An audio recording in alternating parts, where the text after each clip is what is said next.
Welcome to the Root of Reform, reflecting on the state of race and policing one year after the murder of George Floyd.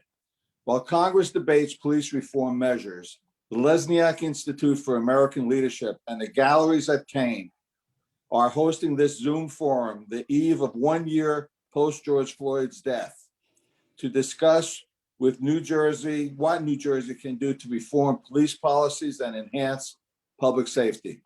For years, it has been clear that there is a major problem. Black Lives Matter may have been given a platform last year, but the killing of George Floyd brought to the surface harsh truths that have been dismissed for much longer. May 25th, 2020 ignited an urgency for systematic change that must be sustained until true reform is implemented. It is important to remember that convictions do not mean justice.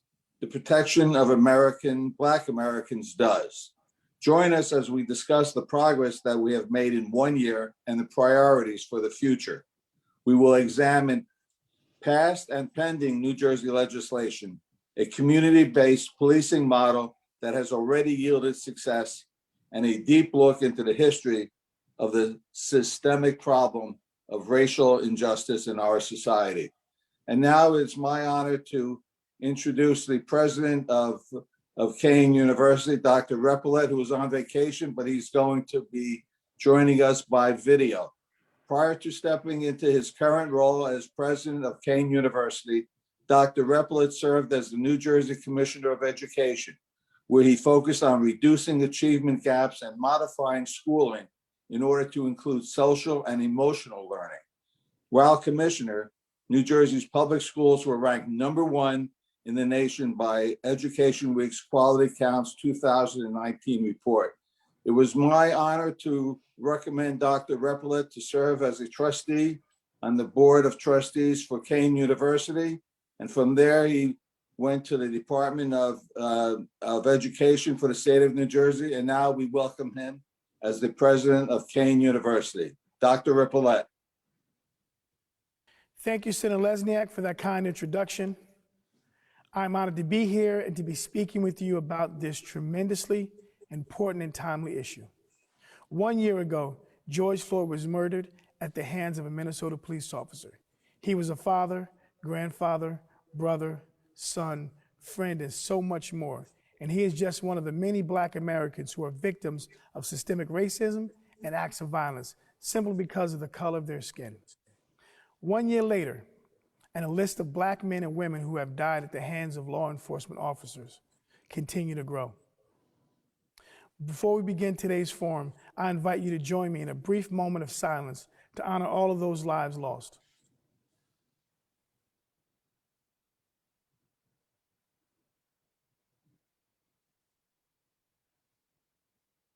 Thank you. The topic of today's forum hit home for me. Personally, over the last year, I've spent time watching and reading about the horrific events as well as the protests taking place around the country, reflecting on my own experiences and thinking about the future for all of us. I have seen a massive outcry from our communities and contemplated my own role and responsibility as an educator and leader. I've often shared that education saved my life, and it did. Education lifted me out of poverty, allowed me to live a decent life, and to provide for my family. Education taught me to seek out what I didn't know, that hard work is exactly what it sounds like, work. And that success does not come without the support of others, nor without bringing up others along the way. But none of that compares to how being a student actually saved my life. When I was 22 years old and a graduate student at SUNY Albany, police officers drove up on me, lights flashing when I was stopped at a traffic light.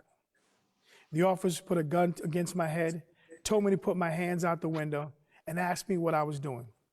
They said I fit the profile of people who were carjacking in the neighborhood. They couldn't have been looking for a preppy Black kid in my mind. That's who I thought I was, right?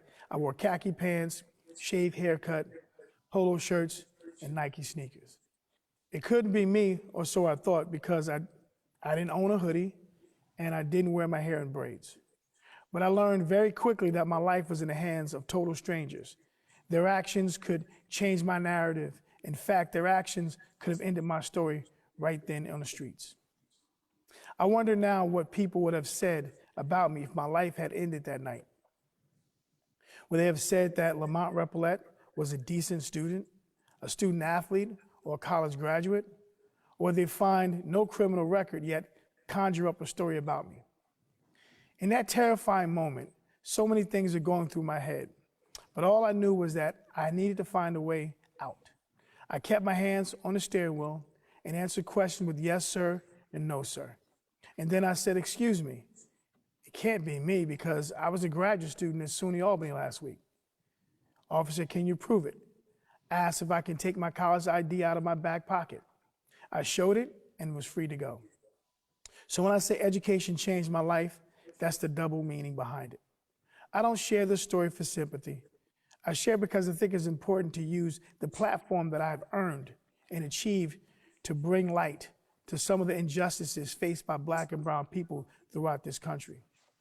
I knew that historically this was my fate as a Black man in the US, and I would likely be in a position like that again, as with countless others of my brothers and sisters. That's why I made a commitment to use my experience, my education, and my platform to make a positive impact and to change the narrative of Black people in this country. When given opportunities to level the playing field of equity, as the first Black principal of Carteret High School, the first Black commissioner of education in New Jersey, and now the first Black president of Kean University, my vision is that of Dr. Martin Luther King Jr. It shouldn't be the color of your skin that determines your destiny. It should be your character. As educators, lawmakers, parents, and simply as citizens, we have a moral obligation to recognize our stories, the privileged, the good, the bad, and the deadly, and do what we need to do every day to break down the system and policies that reinforce institutional racism. To drive reform, we need not only listen to those who lived experiences of racism, violence, and injustice, we must ensure that they are sitting at the head of the table when discussions or decisions that affect people's lives are made and that their voices are included in our conversations. Reform needs to begin from the inside, from the ways our implicit biases, however, unintentionally harm others and contribute to the problem. We must hold ourselves and one another accountable for the way that we uphold and enforce or don't these ideals. Diversity, equity, and inclusion are not just buzzwords for me. They're calls to action. That's why I've been adamant about not only talking about creating equity since I came on board as president of this richly diverse Kean University. That's why Kean University strives to lead our community with the focus, a laser focus on representation and inclusion, ensuring that we deliver on our promise of accessibility and opportunity for all students, faculty, and staff. I want every student at Kean University, regardless of their race, gender, sexual orientation, religion, or ability, to know their worth and value and to strive to reach far beyond any learned expectations they have for themselves. I want each and every one of them to have an equitable chance to survive and thrive. We've created an office specifically designed to create a working environment where we acknowledge our mistakes and our weaknesses as means of learning and doing better next time. Kean is also strengthening our efforts around community policing, with training so those who took an oath to protect and serve focus on the crime and not the person. That is what a free and just society is all about. And of course, we are keeping these important discussions top of mind as we continue to educate the next generation of leaders in law enforcement through our criminal justice program and lawmakers through our political science and public administration program. Our future depends on these students, and I have no doubt that they will affect positive change, but we must start now. We cannot lose another George Floyd, Breonna Taylor, Trayvon Martin, or Ahmaud Arbery. It is our responsibility to condemn these hurtful acts and create lasting social change in our classrooms, in our communities, and at every intersection of our lives to help to rectify the racial inequities in our society. It stops when all of us stand up together and hold our lawmakers, police officers, ourselves, and one another accountable when we use our voices to demand justice. That's something we can all do right now. And I hope you'll join me in doing what is right, striving for true equity and inclusion for all. Thank you. Thank you, Dr. Repelit. And now it is my honor to introduce our moderator, who will introduce our panelists, our distinguished list of panelists, and moderate the discussion. Executive Director of the Liberty Hall Academic Center and Acting Director, Galleries at Kean, Lynette Zimmerman connects the Kean community together in meaningful conversations about historical and current events. Recently, Lynette organized and moderated a panel discussion with artists, change makers, and students to discuss the ability of art to portray the stories of systematically oppressed groups. Welcome, Lynette. Thank you, Senator Lesniak, for the introduction and laying the groundwork for our conversation today. Special thank you to the Lesniak Institute team and the galleries at Kean University for hosting this incredible panel. Senator mentioned last February with the galleries and the Office of Diversity, Equity, and Inclusion and the Human Rights Institute, I hosted a panel of activists, artists, and academics and a deep discussion on the power of the Black Lives Matter movement and influencing change through art and self-expression. So as we reflect on the anniversary of the murder of George Floyd, we remember all others that have passed before him and after, and evidence of a fractured system in need of reform. It is critical that the topic of police reform, racism, and complacency is explored by different groups of influencers in a comprehensive effort to create a better, more equitable society. So let's meet the panelists. Senator Cunningham has been involved in New Jersey state politics since 2008, has sponsored key legislation to improve our criminal justice and education systems. She is currently the chair of the Education Committee, where she prioritizes equity and is a champion of criminal justice, combating mass incarceration. Peter Harvey, appointed by the U.S. Department of Justice, consent decree, serves as independent monitor for the Newark Police Department. His combination of civil rights and criminal law experience, along with a rich history of law enforcement leadership, transformed the NPD into one that prioritizes safety and equity for all Newark residents. Senator Greenstein serves as the chair of the Senate Law and Public Safety Committee, where she has led productive hearings on police reform throughout New Jersey. Some of her priorities for reform include updating the state's use of force policy, creating a statewide professional licensure program for police, enhancing police training. Brennan Sumner, a student at Montclair State University, is pursuing a master's in law and governance. He's conducting his thesis research on police militarization and the impact it has on our communities. Through his work, Brennan has also been able to deconstruct societal perceptions about the source of police brutality to reach conclusions that will make the development of lasting solutions more attainable. So let's kick off the conversation. Peter, I'm going to start with you. If you can unmute and have video on, that'd be great. You've been quoted saying politicians and lawmakers know what change is needed. They just need to take action. One could consider your role as independent monitor of the NPD as one of those actions. Talk to us about your role there and how has the consent decree been effective? A consent decree, first of all, thank you very much for the very generous invitation to be here this evening. So the consent decree is really a settlement agreement. And in this case, it's a settlement agreement between the city of Newark that includes the police division, as well as the United States Department of Justice. And it's filed in court. So now it becomes a court order.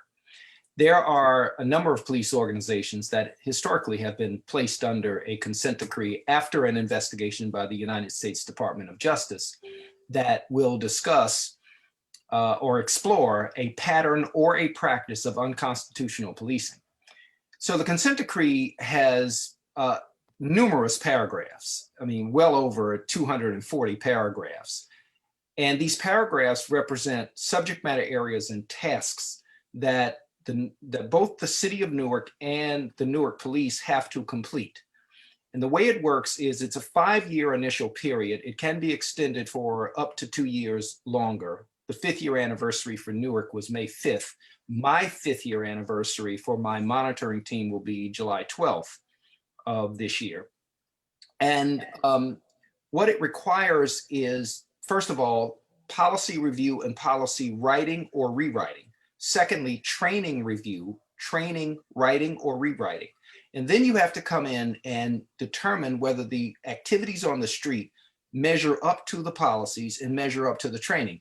In many instances, in many cities, police officers will say, I acted based upon the training that I received. In fact, you saw in the George Floyd case, the argument was being made by the defense that that Chauvin was acting consistent with his training, which is why they put the police chief on and others to say, we didn't train you this way.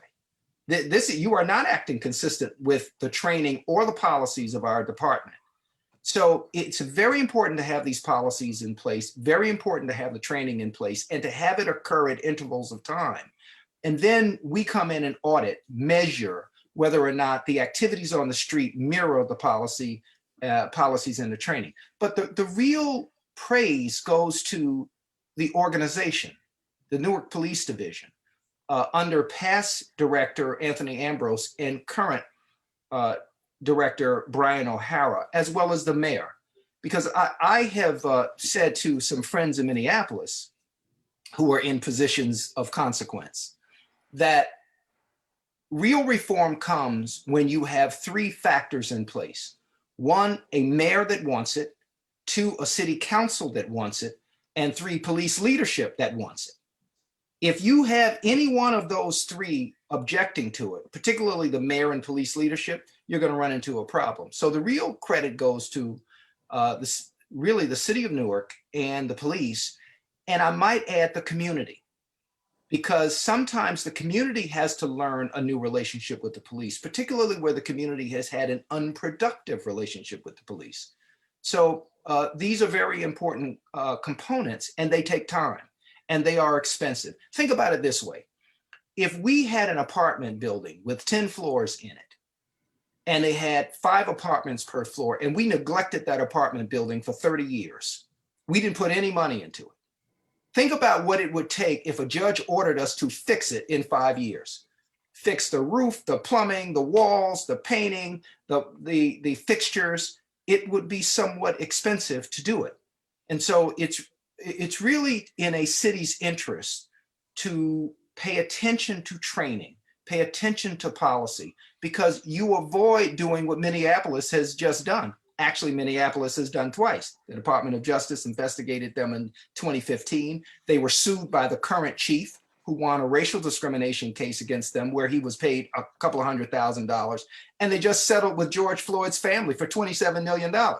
So you mean to tell me that neglecting your policy review, your policy writing, your training was worth $27 million? And that isn't counting the life that was unjustly taken for the world to see. And now your city is depicted as being the city where this happens, where the conditions exist, where a police officer in broad daylight could actually look right into a camera and dare anybody watching him to stop him, and being unconcerned about the consequences that he would face because he had had at least 18 complaints filed against him and hadn't been suspended for a single day. You just paved the way for this entire conversation. Thank you. Wonderfully said. You're hitting on topics of community, you're hitting on topics of policy and justice. And let's continue this. There's so many threads to pull apart right now. So I'm gonna look to Senator Cunningham to jump in here. The New Jersey Senate is considering broad police licensing legislation that will define the educational background requirements and work history for one to obtain and renew a license to serve as a police officer. Talk to us about that. How will this new legislation move New Jersey policing forward in a positive direction? That's not my legislation, but I will tell you, it is a change. I think we're all looking for doing something to turn things around.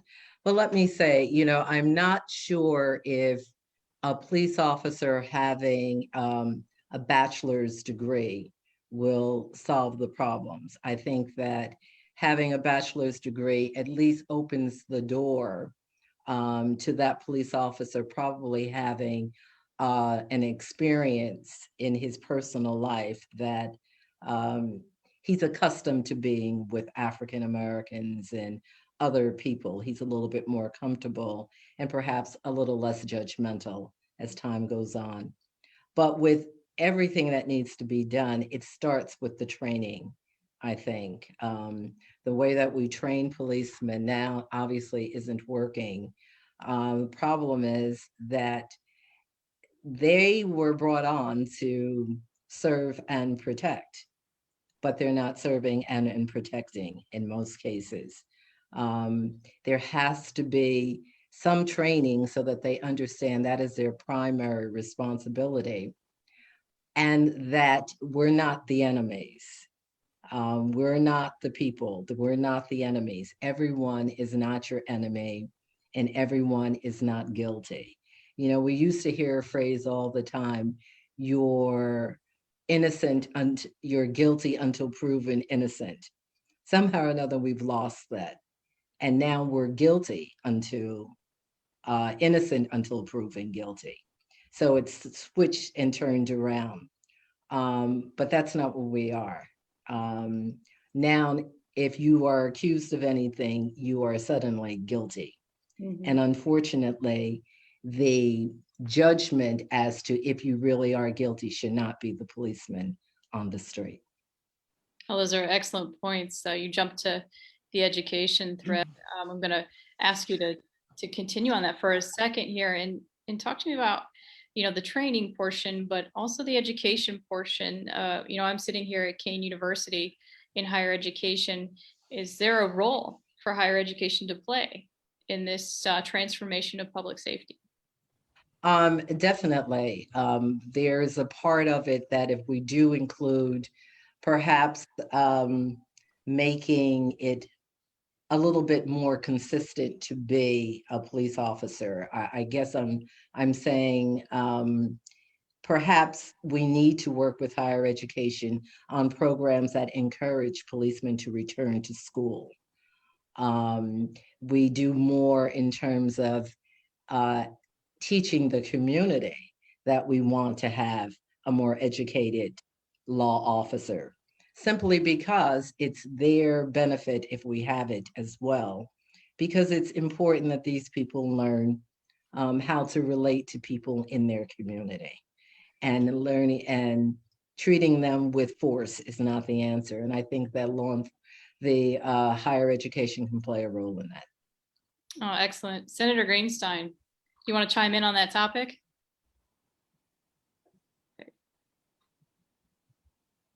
You're muted. Senator. You're muted. There you go. How's that? Good? Beautiful. Perfect. Thank you very much for having me. And, you know, just really since the death of George Floyd, when my committee started working on these issues, I have learned so much. One of the people who I have to give credit to is the former Attorney General, Peter Harvey. He is a fantastic teacher on these topics, and I really did learn a tremendous amount.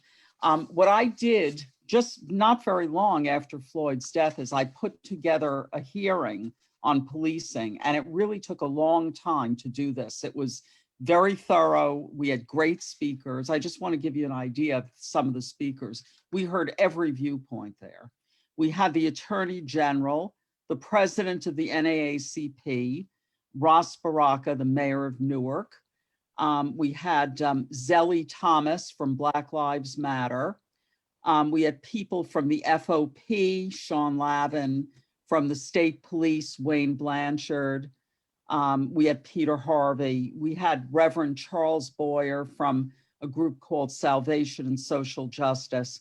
Scott Thompson, the former chief of the Camden City Police. Giles Shipp, the president of NOBLE, which is the National Organization of Black Law Enforcement Executives. Pat Colligan, the president of the PBA, the police. Nadine Jones, who had just started a group called The Initiative. She was from, I think, the Washington, well, she was not from our area, but the group was a group of women professionals and their attempt to work on policing issues. And we also had Ryan Haygood, somebody representing from the New Jersey Institute of Social Justice. And I actually had many additional people lined up and not enough time to do it that same day. So we had many others who came to the ensuing meetings. We also still would like to look at academics who were working on this. We had a few lined up, and again, no time to do it that first day, but I think we will still continue and do this. And just to give you an idea of some of the areas that our committee discussed at length during these hearings, the big one was community policing and community relations, because everybody had the impression that would help to solve a lot of the problems. We found out that that was actually defined differently depending on what community you were talking about. But a couple of bills have been introduced. Senator Cryan introduced S3241 that would require the chief law enforcement officer of every municipal police department in the state to sponsor at least 2 community roundtables on police relations each year. And it lists the topics that would be part of that. There's also a bill in the Budget Committee sponsored by Senators Weinberg and Gill, which require access to law enforcement disciplinary records as government records and requires them to be retained for a certain amount of time. We have a bill by Senators Kean and Gill that would require the Attorney General to collect, record, and report prosecutorial and criminal justice data. We have another one sponsored by Senator Rice and Turner, and this one would be about establishing civilian review boards, which is one of the controversial areas, and we still haven't done that. Now, one that I'm proud of is that we've done a lot to expand the area of body-worn cameras. I have been on some of these bills, as have many of my colleagues. One of the bills regulates the use of body cameras worn by law enforcement officers. It actually will go into effect this summer. And a second bill that I happen to be on with Senator Turner requires law enforcement officers to wear body cameras. And again, that is about to go into effect. Up to now, towns have been allowed to become part of the program. This will require that everybody become part of it. Well, the one problem was money. There just wasn't money in many cases to allow towns to do it. So we did another bill that appropriated $58 million for the New Jersey statewide program. And this appropriation will allow every town to be able to do this program. And I also had another bill that would appropriate an additional $30 million to reimburse law enforcement agencies that have already purchased the cameras, because they did it before it was required. And I'm not sure whether that will go anywhere or not, but I think it's an important bill. Finally, there's a new bill that would require correctional officers to wear body cameras. So we've definitely put a lot of emphasis on that topic, and we have a whole bunch of new bills to deal with that. Another very controversial area is the use of chokeholds. There was one bill that I was part of that we just tried to hear last week, and we found it was difficult to get it through. And I decided to hold the bill, but we did take testimony on it. And that bill clarifies that knowingly choking another person is deadly force. One might say that that doesn't actually change current law. That really is current law. It might define it a little bit more, but it really doesn't really make much change. There is another bill that's very controversial. They call it the George Floyd bill, S2617, and that would make it a first-degree crime for a law enforcement officer to choke another person. So that means, and this is where it's controversial, besides making it a first-degree crime, if a law enforcement officer is in a particular position where it's literally a life and death moment, he would not be allowed to engage in what we call a chokehold. Chokeholds are not taught in the police academy. So it's not something that's kind of an established method or anything like that. But sometimes in a law, you know, a kind of a life and death situation, people do certain things to save their own lives, and this would make that a first-degree crime. The other bill I thought was perhaps a little bit better, but even that one we had problems getting through. So we're going to have to reconsider the issue of chokeholds. We did bills on implicit bias and diversity. We had many bills on those topics. And there's a whole bunch of numbers there. I'm not going to read you all the different numbers. Another bill would require law enforcement agencies in the state to establish minority recruitment and selection programs. And yet another one dealt with the civil service rules and would permit a municipality to exempt entry-level law enforcement officers from the civil service requirements. So it would make it easier for them to become officers. Now, the issue that Senator Cunningham was talking about before on police licensing, that's actually something that I have been working on. Still haven't quite decided exactly which bill to put in, but I know there are some people that are about to come in. So I guess I'm going to have to decide pretty quickly, which I know the Attorney General will be happy with because he gave me an enormous amount of help on that bill and spent a lot of time talking to me about it. The issue, what's controversial about the bill that I developed in a nutshell, is that it's a little bit like a civilian review board. It would have community members, the head of the NAACP and similar groups would be the board that would decide on police licensing. So needless to say, that is going to be a controversial thing with the police. There are other bills that use what's called the Police Training Commission, which is an existing group. The theory being if you have police judging other police when it comes to licensing, that it would be more palatable to police forces. Frankly, my bill, in spite of the fact that we have lots of community people on the board, many of them are police, former police officers or people who've been involved with police forces. So one way or another, this type of a bill, you're going to have a number of people that are going to have had some police experience. But nevertheless, like anything else, it's controversial. So, you know, we're just trying to decide how we're going to proceed on that. Yeah, I want to keep pushing on that button of public engagement. So, Peter, maybe you can chime in here on that thought. You know, what is the best way to create those threads between the community and the police departments? Well, I think part of what Senator Greenstein said helps. There is no substitute for actually engaging with the community. And I try to use the phrase community engagement rather than community policing, because I think that community policing can have multiple meanings. It could mean an occupying force. It could mean a drive-by observation force or something else. I say community engagement because I think it does take an engagement. And I think it has to go precinct by precinct. And I really do think there has to be a written policy that mandates that all the officers in the police services organization must participate. So you don't just pick you can designate 2 officers precinct by precinct. But what you don't do is just leave it to the responsibility of only those officers who've been identified as your community engagement officers, and no one else has the responsibility. And you don't just conduct a DARE program or send these 2 officers to every single community event, senior citizen events and other kinds of events, and they become the face of your organization. No, you have to do it precinct by precinct. You have to have quarterly meetings. You have to have a policy that requires that you write down the persons with whom you met and what was discussed. Because remember, the community wants safety.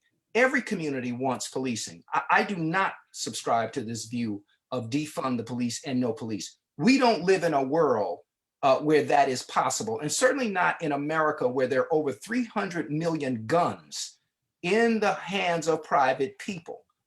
We need the police. What we don't want is abusive police. So, and by the way, you don't have to be abusive to do a good job in policing. So we need officers who on a quarterly basis are meeting with young people, juvenile groups, senior citizen groups, meeting with the clergy, meeting with other community stakeholders to learn about things like this. well, officer, sergeant, there's a park down here where kids are playing, and this is a cut through for commuter traffic. And people are driving down the street at 50 miles an hour. And we really need you to slow people down here because one of these kids is going to get hit. Or, officer, you see that business down there? We don't mind that it's a bar or a restaurant, but people double park there and other people can't get by. If there were a fire here, the fire trucks couldn't get by. There it's noisy at 2 a.m. in the morning. My kids are trying to sleep and go to school. Or, why are people dumping garbage in this open lot? Remember, in a lot of urban communities, there is all kinds of health and safety stuff going on that where the residents have complained to city agencies that may ignore them. But it's very different when a sergeant of the XYZ precinct calls a city agency and says, look, I need you to give some attention to this area. We need you to clean this place up. So these are the kinds of meetings and conversations that take place in the community. And here's what happens. I'll never forget that I was in a program in a private meeting with Shaquille O'Neal, and a number of people were there. And Shaq told a story about his uncle who manages a lot of his business affairs now, who was a Newark police officer. And a call came in from the community of kids running up and down the street, breaking, I'm going to date myself, antennas off of cars. Now, of course, there's no such thing anymore, but they were breaking antennas off of cars. So among the officers who responded was Shaq's uncle, who was a police officer at the time. And he saw Shaquille on the street. And Shaq said, my Uncle Mike rolled up and said, are you participating in this foolishness? And if you are, you better stop. That's what community engagement is. It's identifying kids on the street that you know and say, come here, kid. And whether you have a curbside adjustment where you talk to this kid about being a better person in the community, or a station house adjustment where you bring the kid to the station, you call the parent or the guardian, you call the person who's been wronged, and you talk to the kid and the parent to say, look, we're not going to have this in this neighborhood, so that you know the kids and you know really who are the bad actors. And they're usually a few, not the many, not the most. And so your first option is not use of force, as Senator Cunningham has said. Your first option is not deadly force. And on this issue of chokeholds, just let me share this. I remember being in college at Morgan State in Baltimore when Daryl Gates, the chief of the Los Angeles Police Department, defended the use of chokeholds, what he called arm holds or carotid control holds. And you know what he said at the time? Think about this. The chief of police of Los Angeles said, well, we'll study it because it looks like the veins and arteries do not open as fast in Black people as they do on normal people. Now imagine that. That was his attitude, policing the city of Los Angeles. That's what we're talking about. And if the officers hear the chief say that, they know exactly that they've been given carte blanche to do whatever they want on the streets. There will be no internal affairs investigation. There certainly won't be any discipline, and they'll be backed by the chief. And so that is the kind of antiquated, implicit bias way of thinking that permeated some police organizations that has to be rooted out, because the senior members of that organization may have taught the younger members to think the same way. And they may have said to them, look, kid, you better get with the program if you want to move up in this organization. And so even someone who is not so inclined to even think that way because his or her experience has been different may conform simply because they don't want to be an outsider. So in my view, this community engagement is critical. And as Director Ambrose in Newark once said repeatedly to his officers, the public can have a bad day. We don't have the luxury of having a bad day. Think about it this way, and this is how I process it. Would we really accept a group of pilots saying, well, they're just a couple of bad apples and a couple of us have a bad day? We wouldn't accept that. We would not get on a plane on that airline where that was the attitude and the culture. So our point is that if we're going to entrust officers, members of society, with the ability to deprive us of liberty and the ability to use deadly force, we want to be sure that there are solid and sound comprehensive policies. There are solid and sound comprehensive training modules that are administered regularly, and that these officers are equipped with the management and oversight so that we avoid situations where members of the public are arrested when they shouldn't be, stopped and frisked when they shouldn't be, searched, their homes searched or cars searched when they shouldn't be, or shot when they should not be, or killed when they should not be. This is a hard job. It is a complex job because we live in a complex world, and it's not for everybody.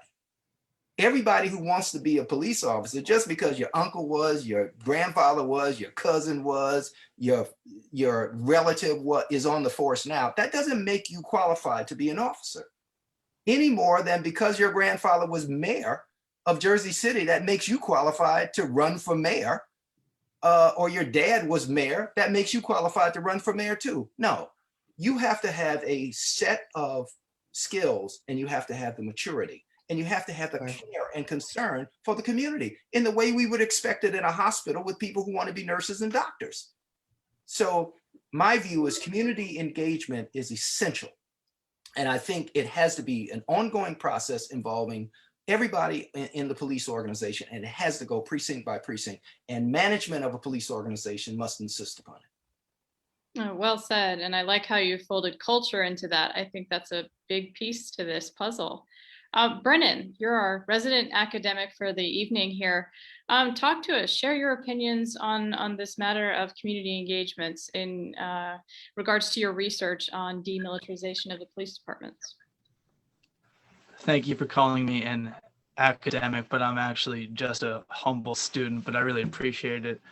I think that community engagement is very important by and large. I do think we have to be careful with notions of community policing. It was mentioned earlier that the definition shifts from place to place. I think that was very well said. And also that with respect to my research, I'm looking into police militarization, and I'm exploring the links between militarization at home and the link that that has with an interventionist foreign policy. With respect to community policing, that can at times, there's kind of been a development of community policing recently. It's a notion of democratization of police matters and stuff like that, bringing in the community and having them get to know the police. Unfortunately, that's occurred at the same time as really dramatic shifts towards ever increasing police militarization. And the metaphor I would use is that if we're not careful, community policing can kind of be a velvet glove over the iron fist. So by and large, I think we need to study it more. No, that's an interesting perspective. I remember the protests in Philadelphia. My friends were sending me photos, and there was a tank driving down the street. So this is serious. Like, this isn't like just cops with guns. They had a tank on the street, and they were doing their rounds in this like smaller version of what you would see the army use. And it was very disturbing. I lived there for a number of years, and I know that city has issues with its police department, but that was a whole new level of militarization that I don't believe in. But it was frightening for the citizens to see that. So there was some reaction there that I think they continue to struggle with. So let's talk about that. Senator Greenstein, how do we make our communities grow and actually support change? Well, I do think that some of the things we've heard here tonight are a really good beginning. We have to make certain that policing, police forces are part of any of the growth in the community, that the leadership from the very top down sees that as important. As you heard about the mayor of Newark, he seems extremely engaged in what's going on there when it comes to police as well as all other topics, I suppose. And I think that's what we really need, to have that type of from the top down involvement. So as a community is growing and changing and developing, the police will grow and change and develop with it.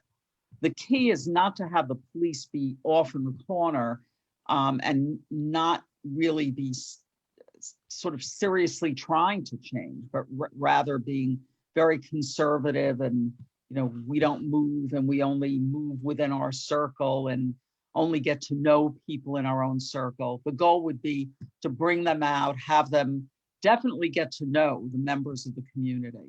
Now, I know there are some issues about what happened with Camden. I guess there were some union issues there. But I do have to say that we did have the person who was very involved with the changes in Camden. And I was pretty impressed listening to everything that he had to say, Scott Thompson. He was, he really explained how they did it there and how involved the police officers were with the people in the community.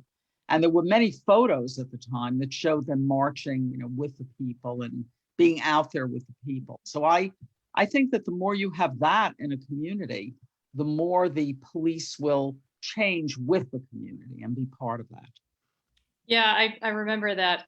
Camden had such a nice connection, and then Philadelphia was going the other direction, unfortunately.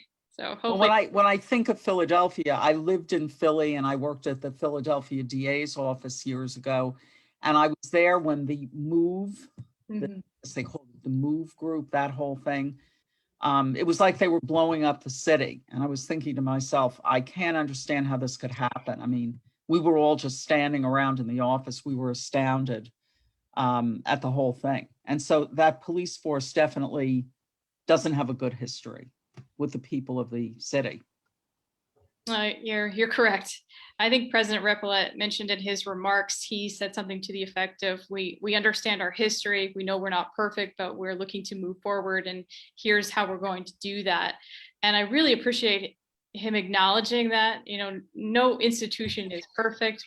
Nobody has a clean record. There's some blemish somewhere. And I think it's really powerful that he acknowledges that, but he continues to move our culture in a very positive direction at this level. And I'm seeing that happen across the state. So that's exciting to see.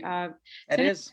Senator Cunningham, I'm curious to know your thoughts on, sort of tapping into this culture shift. And, you mentioned the educational trainings and how important they were. How do we shift the cultures within these police departments? Well, I guess the obvious way one of the obvious ways would be see African Americans in leadership positions in their local police departments. That's not always something that we see. Another thing, and there's a piece of legislation that I've been doing on this, and that is making policemen live in the city that they work in for at least a certain amount of time. It will give them an opportunity to get to know the community and the community to know them, so that the cops are not just strangers coming into a community. It'd be helpful if they had to live there for a while. That would help them to be a part of the community. Other than that, we have in Jersey City, many times, we have a few organizations of young cops who get together and they come into the community. They work with the kids. They take them fishing in the summertime. They have softball games, and they've really tried to be a part of that community and really try to encourage other police officers to join them in activities. And it really does work. It really does. I was telling someone the other day, I used to give speeches in which I said to children, if you have a problem, go to your nearest policeman. Someone stopped me at an event recently and said, "Are you still telling young people that?" And I said, "Well, what I can." But it's going to take a while. You know, we didn't get into this situation overnight, and it will take a while. I do have to say, historically, uh, this whole police versus community goes back to at the end of slavery, when slaves were free, but if slaves ran away from the plantation before they were free, there was something called the Runaway Slave Patrol.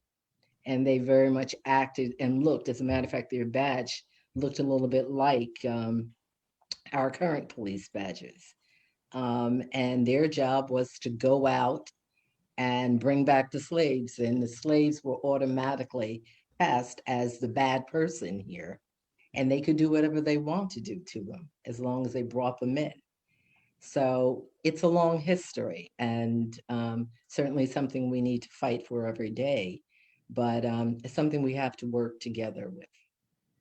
Well, I like that point. May I add something to what Senator Cunningham just said, because it's really big. Absolutely. This is a big idea. One of the books that I would recommend that people read is The Wars of Reconstruction. Mm-hmm. Because what you learn is that even in the aftermath of slavery, Mm-hmm. you had Reconstruction for just 12 years. Of course, this history is not taught properly in high school or colleges, some colleges. And then you had the presidential election of Hayes and Tilden. And the compromise reached by the Congress, the House, was we will give Rutherford B. Hayes the presidency if you pull federal troops out of the South. South Carolina's entire House of Representatives delegation was Black. And overnight, they all disappeared. And it introduced laws that were the forerunner, called the Black Codes, that were the forerunner of segregation. Mm-hmm. So by the time the Supreme Court decided Plessy versus Ferguson in 1896, and by the time Woodrow Wilson from New Jersey showed Birth of a Nation in the White House and encouraged his administration to segregate the workforce of the federal government such that no African American could manage any white person, you were now setting national policy of white supremacy. And it went on for 100 years. And guess what? Who would enforce it? If someone were in a place that someone white did not think they should be in, who do you think they called? If you didn't sit in the balcony, but you sat downstairs to watch a movie, if you happened to, dare I say it, sit on a bus seat in a place where you did not belong, who got called? The police. Mm-hmm. So the police were the enforcers of segregation. And by definition, they had to adopt the views that supported segregation, the educational views, the religious views, the cultural views that supported segregation. So with with a couple of 100 years of that being ingrained in not only police policy, but police practice, it would stand to reason that you would have this conflict. I mean, when you think about the rebellions, pick your rebellion, whether it was Los Angeles, Newark, New York, it almost always was touched off because of police violence against a member of the community, and the community had just reached a point where it just couldn't take it anymore. So whether it was Newark in 67, whether it was Los Angeles in 64 or 65, these were the issues that we faced, and that is part of the change that has to take place in police organizations, both as they diversify, but also in terms of learning their own history, so that they realize we cannot replicate that. So, for example, police in Los Angeles have to understand we can't take the same position as our former chief of police took when he said he referred to others as normal people and he referred to Black people as not normal people. Yeah. So these are the kinds of things that have to be unlearned in American life. And we all are to the better and to the good when they are.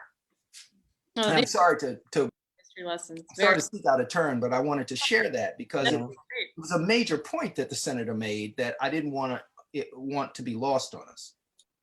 Yeah, I'm going to ask Brennan to share his thoughts on this topic. Yeah, I think that it's very good to look at the history of policing when talking about contemporary issues. I think General Harvey mentioned I think he was referring to the Watts race riot in 1965 in Los Angeles. And out of that, we actually saw the creation of the modern SWAT team. So basically what I'm trying to get at is that police militarization in terms of history and contemporary issues has definitely a real component of racial animus. Yeah, basically the SWAT teams were created because the tactics at the time were for police to rush in and kind of engage with a volatile crowd. And that was seen to be not as efficacious as small militarized units of so-called elite members who could engage more easily with troublemakers. So we're almost at the 6 p.m. mark. I'm going to ask for folks to, I'm going to go around with one question to everybody, and then we're going to take some questions from the audience and keep this going for a few more minutes. Senator Cunningham, any final thoughts you'd like the audience to know or calls to action that you think people should be engaging in? Well, I think that, people need to be aware of what's going on. We're at that point finally in our lives where we're saying we're not taking this anymore. I think that we have to work together and come together and talk about how to make it safer in our neighborhoods. And we need to help young people to get involved, to understand what's going on. We have to have them be educated and aware of what is going on around them. And it's also important because what's going on around them affects what happens to their future. I think, whenever a person dies, to have to make a change because someone died in such a horrific way should change all of us. It should change all of us. That is a horrific situation that we're living through. And we're living through it with George Floyd's family. It's a difficult situation, and we shouldn't have to do that. This is 2021, and that should not be the price we have to pay for, in essence, freedom. And that's what it is, for freedom to live, to talk, and to be like everybody else, normal everybody else. So I think panels such as this is important for people to share information and to share ideas, but it's something that should, as a nation, bring us together and define us in a better way. Oh, thank you. Well said. I certainly agree that the historical perspective has to be part of the conversation so that we can continue to move forward. And hopefully we'll do it faster, the more educated we are. And you're giving me ideas on how to work with the Lesniak Institute on the university side so that we can hopefully have a positive influence. As a second largest employer in the US, we have a big crowd. Yeah, you do. And it's a powerful industry that can come together for change. And I think we need to do that more and work with our colleagues more. Senator, you want to share your thoughts? Sure. The George Floyd case, as we all know, was very different from anything else. It's the one case out there, and there are so many, it's frightening how many cases there are. But that's the one case where I don't think I've heard a single person try to defend the police officer. In most other cases, you get people who are a bit ambivalent, not with this one. So this is kind of the case that encapsulates all of the things that people have been thinking, and that really is a really good jumping off point. It's so tragic that it's a good jumping off point. One of the things that I'd been thinking only a couple of months ago was, well, New Jersey isn't as bad as some other states. I mean, we don't have a Ferguson. We don't have one thing that really pops up as being so very bad. But there was an article in the paper just the other day, or yesterday, I think, since George Floyd's death, 17 people have died during police encounters in New Jersey. Now, we don't know exactly what happens in all of those cases, but that's just way too much. And I think most people in New Jersey would agree. We may not have a Ferguson or one that really stands out, but we sure have a lot of cases here. And I think it's a problem, and it really needs to be addressed. And I'm glad to see that various groups are working on this right now. Very important. Mhm. Very good.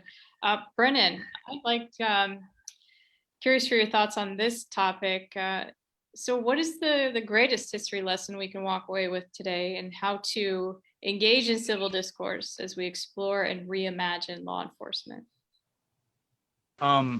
I think the greatest lesson is that contemporary issues that relate to race and policing are hundreds of years in the making. Police militarization, as we see it now, has over a century of history, beginning in the early 20th century.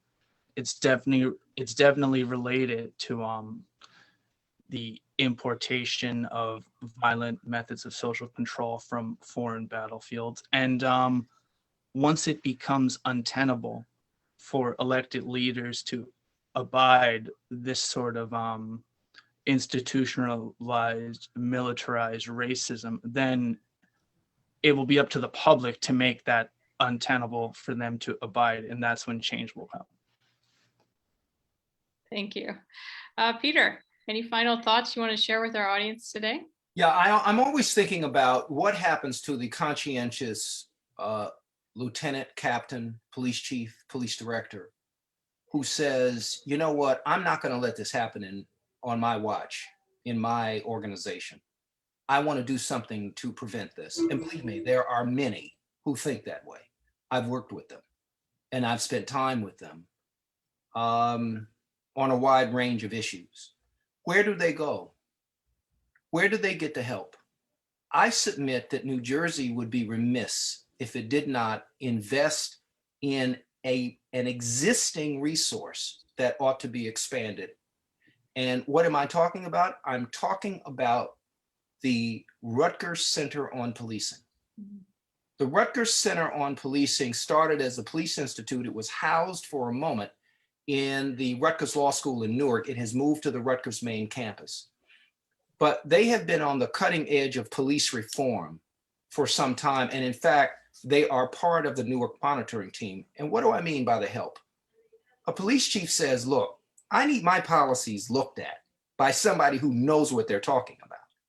Well, that's what the Rutgers Center on Policing can do, but they're short-staffed. If 10 departments came in and said, we want you to review our policies and review our training, they could probably only take about 3 of them or 4 of them at a time, because they just don't have the staff capacity.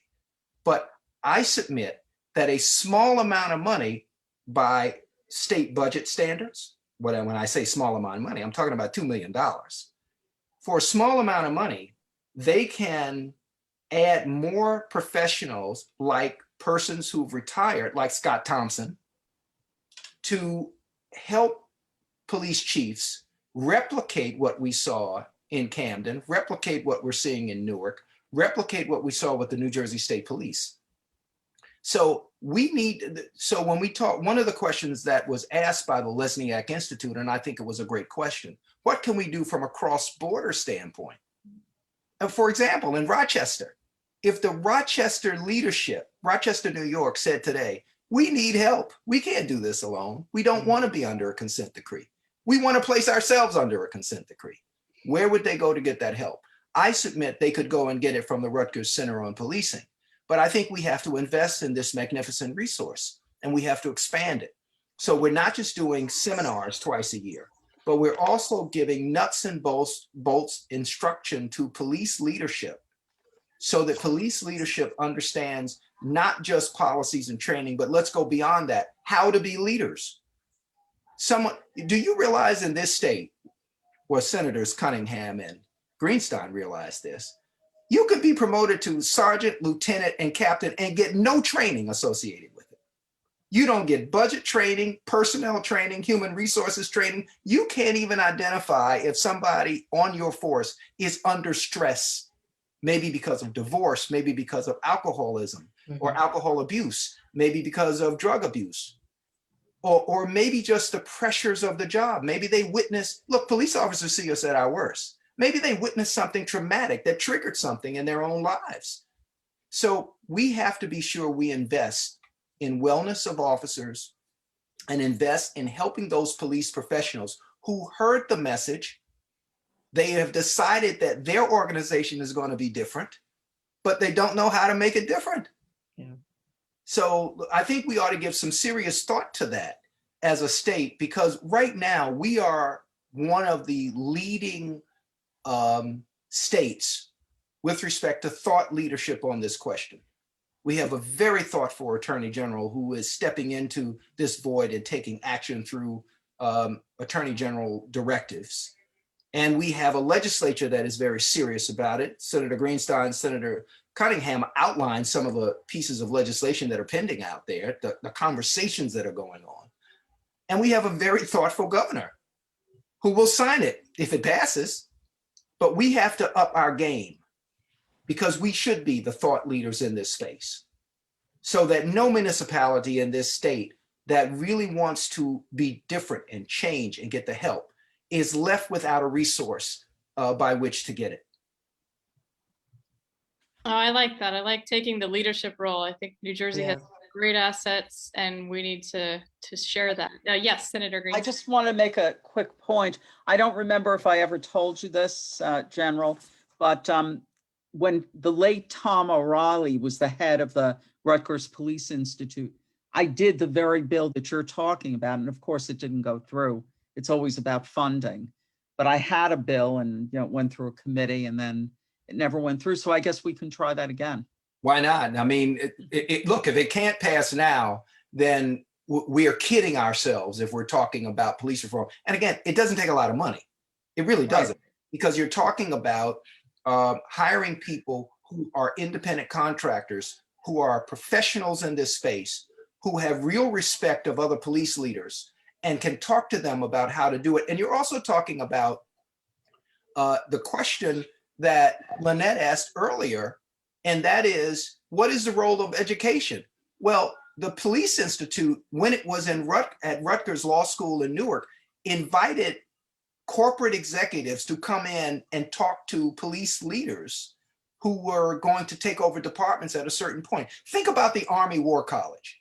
The Army War College teaches people they believe are high performers and will become generals how to deal with the various branches of service and how to deal with leadership questions and foreign policy questions.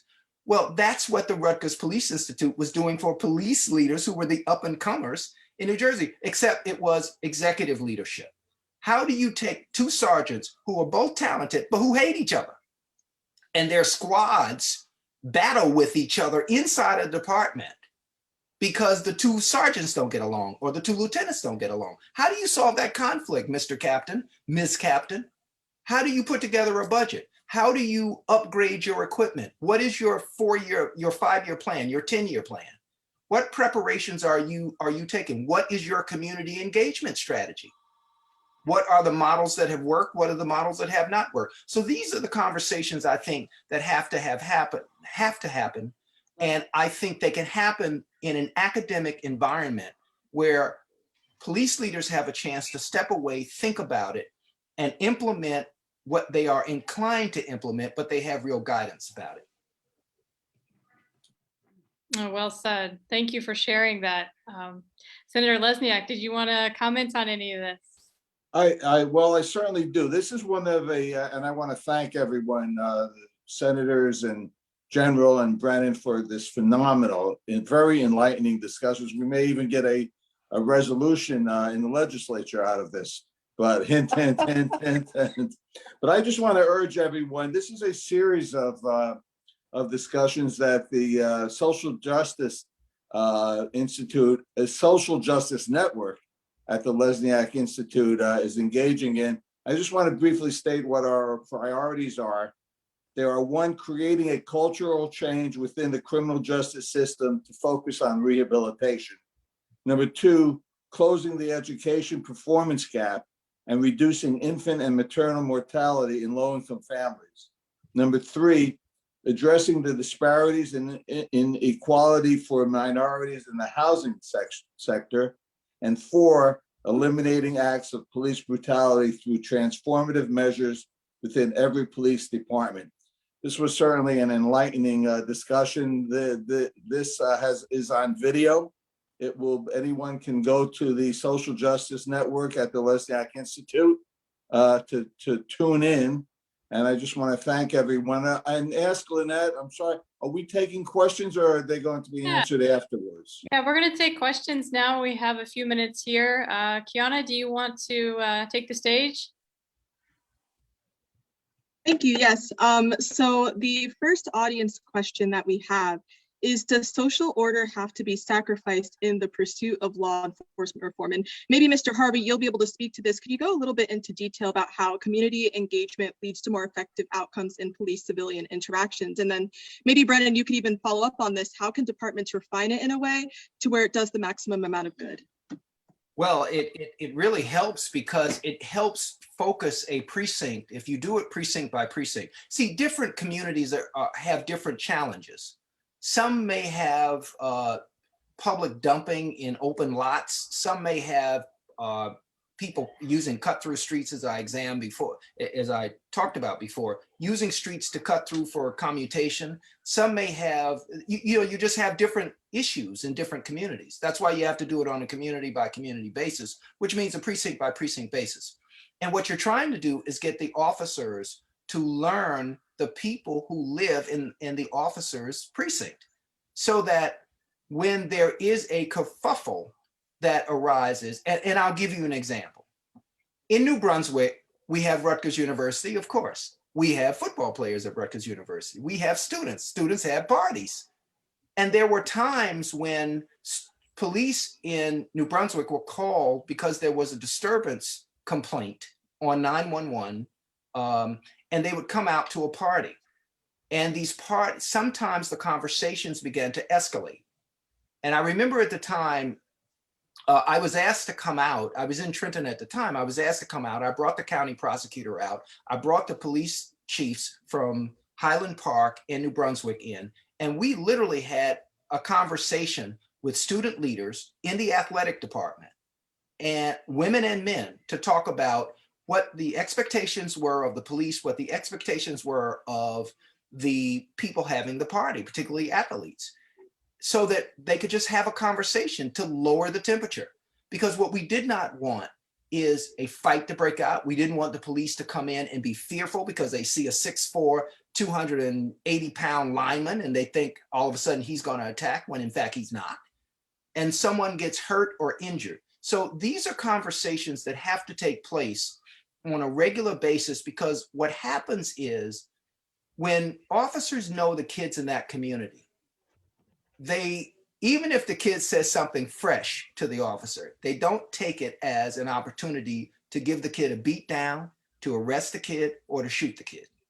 They know the kids because they've been engaging with them on what Senator Cunningham described earlier: fishing trips, baseball trips, football trips, pee-wee football, high school basketball. And so you know who these kids are and they know you. And so you reduce the fear component. Now, it's not a perfect solution. I don't mean to suggest that, but I mean to suggest the more contact we have with one another, the less fearful we are of one another, and the more opportunity we have to understand the expectations one has for the other. And you produce a safer community, because what will happen is seniors will give you information.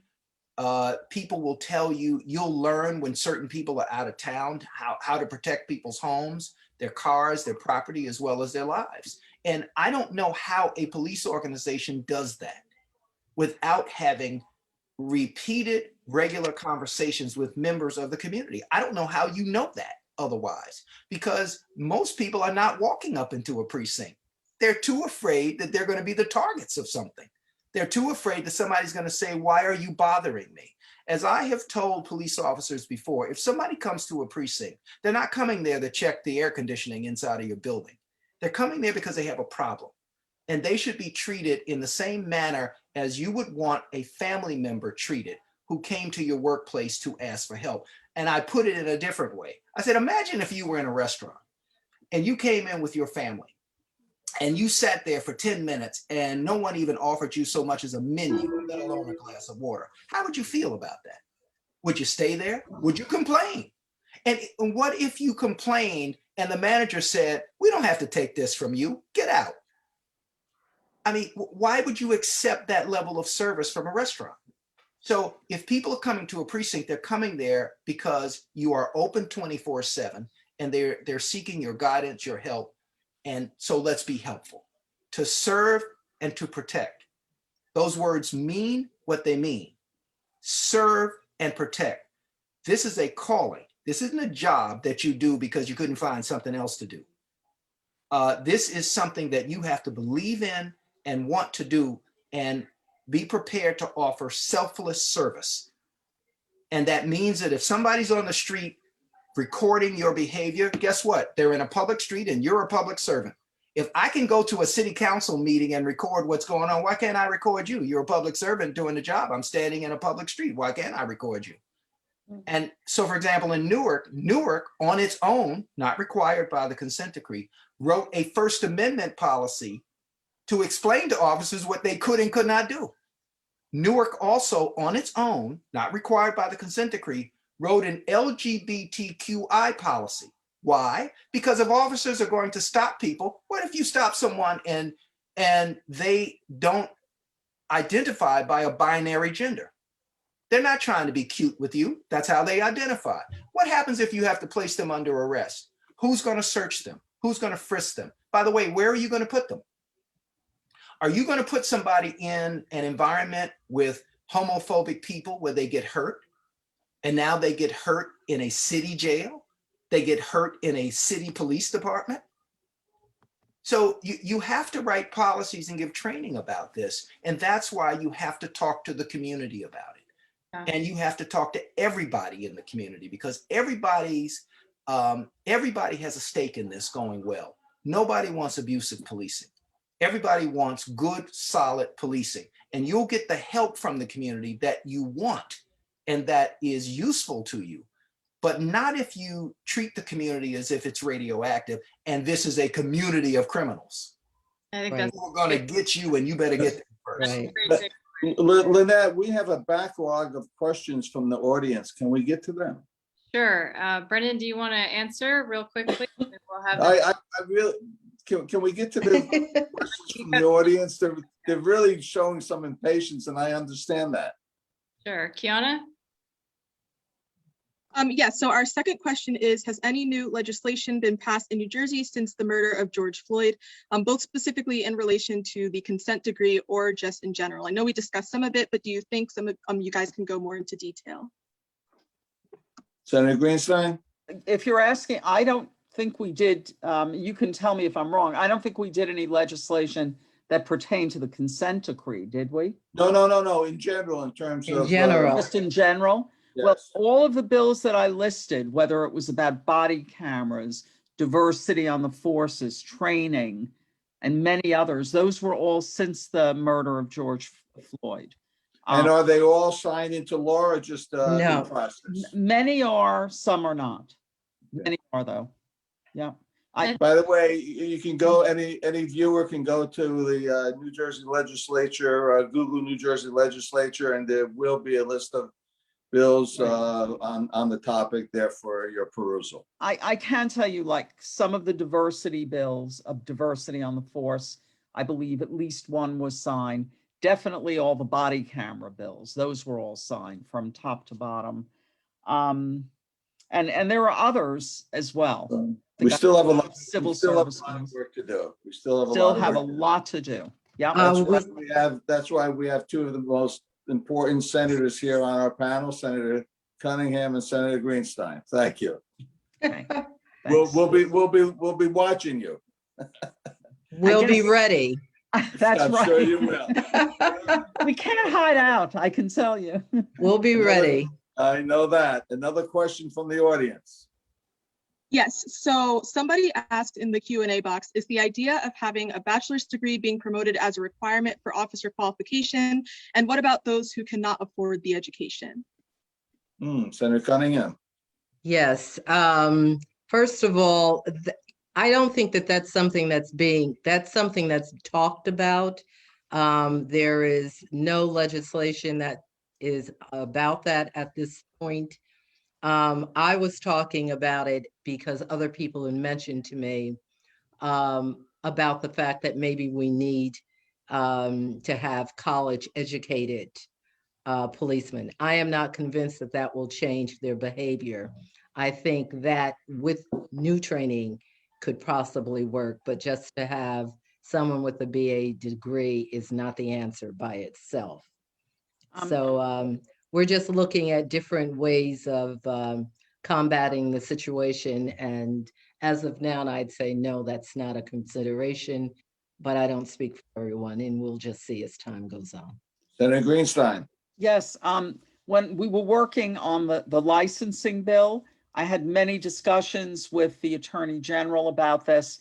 And I think we came to the conclusion that we thought it was a good idea, at least that somebody would work up to the to getting a college degree, or at least a 2-year college degree. We felt that it was important. I can tell you, I certainly got pushback from the police departments about that. We're not so, but I would love to let General Harvey speak about that. Well, I think at 2 years, see, my worry is I was chair of the Morgan State Foundation, and I know the number of students that had to drop out of Morgan because they just didn't have the financial package. And with most state schools, you have to withdraw if you don't have all of your expenses paid by a date certain in the fall or the spring. So 4 years is tough. But I do think that 2 years is achievable, particularly with all the legislation and scholarships available now. So an associate's degree serves two functions. As Senator Cunningham points out, you're going to be in a diverse world with other people, and you get to hear other people's views, and you're beyond high school. So a lot of this high school foolishness, you are beyond. Secondly, you're a little older, and so you're a little bit more mature, because I don't want to see a 19-year-old with a badge and a gun. I want to see you applying after 2 years of education, where you've gone through a basic education curriculum of history, of politics, of culture.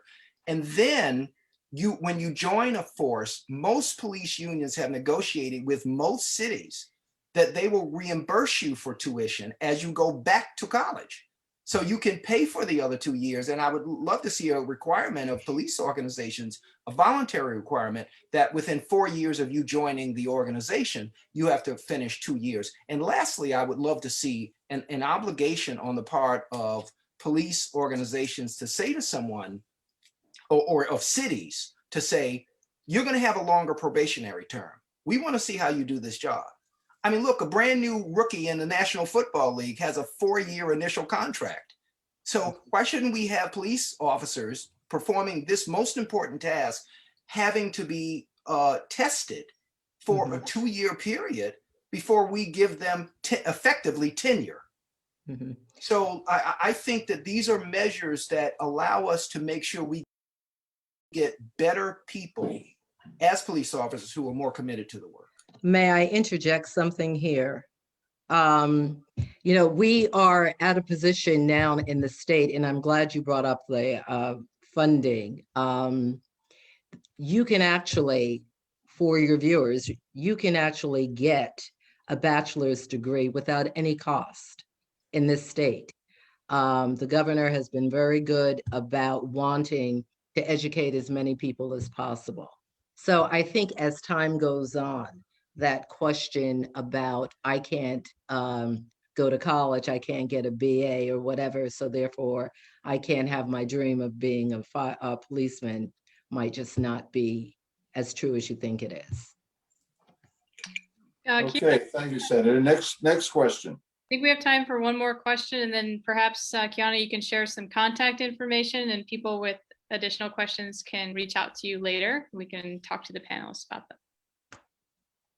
Definitely. That sounds like a plan. So this is actually something that I personally wanted to see answered as well. Someone asks, are there periodic mental health screenings for police officers? And if not, how can it be implemented? General? No, there aren't. Generally, there is an interview process that an officer has to go through. Certainly, a prospective state trooper has to go through. Some departments have it, some don't. It's a good idea because I think mental health screening is important. I also think mental health services, we need mental health training on two levels. One, to teach officers how to deal with people with mental health issues. Everything from autism to, I mean, look at this kid in Utah whose mom called the police because the 13-year-old was having issues. Police officer came, the kid was running away bare-chested from a police officer. The police officer yelled at him to stop. He didn't stop, and the police officer shot him. I mean, shot him, a kid. So I think we need that kind of training, but we also need wellness training for police officers because they are facing a lot of daily pressures, and we need it to be confidential. We need it to be so that it's in the workforce, that it's not held against them, so that they are not ineligible for promotion because they receive this kind of treatment, and that it doesn't count against them in some negative way. We have to take the stigma out of mental health counseling and mental health treatment. We have to. Sometimes people have challenges because of death, because of illness, because of people they love have run into situations, or because they witness a traumatic event. And we have to be prepared as a township, as a city, and as an organization to offer those services on a confidential basis at no cost to that officer. Can I also interject that I think the police are required to pass a mental health examination. This is, I believe, a written examination and a little oral behind it, but there is no sufficient help for people with mental illness issues. Definitely. As we've been working on this licensing bill, I think we found out there was some, as you say, initial kind of mental health screening, but we were looking to try to make it a regular thing. Right. We were trying to work that in. So Definitely. it's an issue that we have thought of. Okay. Thank you. Kiana? Yes, so I can jump to the conclusion, or I could ask another question if we have any more time. What do you think, Lynette? We have 2 minutes, a very quick question to one panelist. Okay, so we have, are there any thoughts to require a professional license for law enforcement officers? The PTC only certifies police academy curriculums. Peter? Anyone can take that. General? No, that's Senator Greenstein's legislation. Oh, really? That's right. What we've been working on. That's right. The question again is, what was the question? I'm sorry, I didn't catch. Yeah, of course. I see what I'll you repeat said. it really quickly. It says, are there any thoughts to require a professional license for law enforcement officers? The PTC only certifies police academy curriculums. And therein lies sort of the point, one of the points of the bill I've been working on that actually is very controversial. The police would like the PTC deals with curriculum. They would like the PTC to be in charge of this new regulatory system. Those of us that have been working on my bill feel that that wouldn't be a great direction to go. And that's the reason we were looking to make this board members of, community leadership, essentially, head of NAACP, groups like that, and also groups that are police groups. There are many. So we pretty much came up with a list of who should be on that board, but so far, we haven't done the bill, but I have a feeling we're going to do it. We're going to do a bill in the near future. Excellent. Well, Quick thank you to everybody here on the panel. Kiana, do we have a final call to action in your conclusion? Yes, we do. Before I jump into the conclusion, though, I did want to give a few acknowledgements. Senator Lesniak, thank you just so much for founding the Lesniak Institute. This organization has changed my life, and I am sure that I am not the only person who would say that. Your efforts are truly resulting in a better New Jersey. I also wanted to give a huge thank you to our speakers and our moderator. Thank you for taking the time out of your evening to be here tonight. This was super duper informative, and I truly feel that our audience is going to walk away with a lot of valuable insight. To Sarah Mack, thank you for everything you do to make sure that the Institute operates smoothly. You're an incredible supervisor, and I'm so grateful that I had the opportunity to work with you. And to my coworkers, Abel, Maggie, and Stephen, you all played a huge role in making tonight successful, so I wanted to make sure that I acknowledge your efforts and said a huge thank you. A few weeks ago, my dad was pulled over in a routine traffic stop. This wouldn't have been a cause for concern if it weren't for the fact that he is a Black man. My dad told me that as he spoke with the officer, his coworker refused to hang up the phone with him. He was scared that my dad might be hurt. And after the situation was resolved, my dad called my mom and I to reassure us that he was okay. Now, of course, my first reaction to this was relief, but that was only until I reflected on the situation a little bit deeper. I thought about the fact that my dad's first instinct was to let us know that he was okay, how his coworker felt like he needed to remain on the line in order to possibly prevent the situation from escalating into something dangerous. I recall one of my first concerns as a new driver was, what would I say in case a police officer pulled me over? How would I make sure that my disposition appears completely innocent and non-threatening? I look forward to a day when my community no longer needs to view the supposed protectors of our society with such grave fear. When we too can count on every law enforcement officer to value preserving the dignity and autonomy of every person that they interact with. When the purpose of policing will evolve from controlling and restraining to rehabilitating and collaborating. There will be no justice until this happens. Ahmaud Arbery, Elijah McClain, Breonna Taylor, and the person for whom this event is for, George Floyd. In the midst of discussions and tangible policymaking, we must remember that these names, along with countless others, are the cornerstone of this movement. We must continue to fight, even when efforts appear to be ineffective, because that is the only way to prevent this list from expanding. What I would like to leave you all with tonight is a call to action. Please be vigilant about remaining informed and taking action on law enforcement policy. You can do this by joining our social justice network, where we send out updates and calls to action. The link to join the network is in the chat. I am honored to be speaking to so many of you who are going to be a part of the change that we all want to see. Someday, when I have children of my own, I want them to be able to grow and thrive in a nation where they don't have to be afraid or even feel the need to advocate for their basic dignity. I want society to address these uncomfortable truths and overcome this. I want the Black Americans of the future to truly be free. But this is a team effort. We live in a nation where we have the freedom to speak out and challenge our governing bodies, and I want each and every one of us to utilize that fully. Thank you for being here. Together, let's continue to keep this movement alive. Thank you for letting me speak. Thank you, everyone. Good night. Thank Good you very night. much for Good night, everybody. participating, and we'll keep in touch. Thank you very much, and God bless you all. Thank you.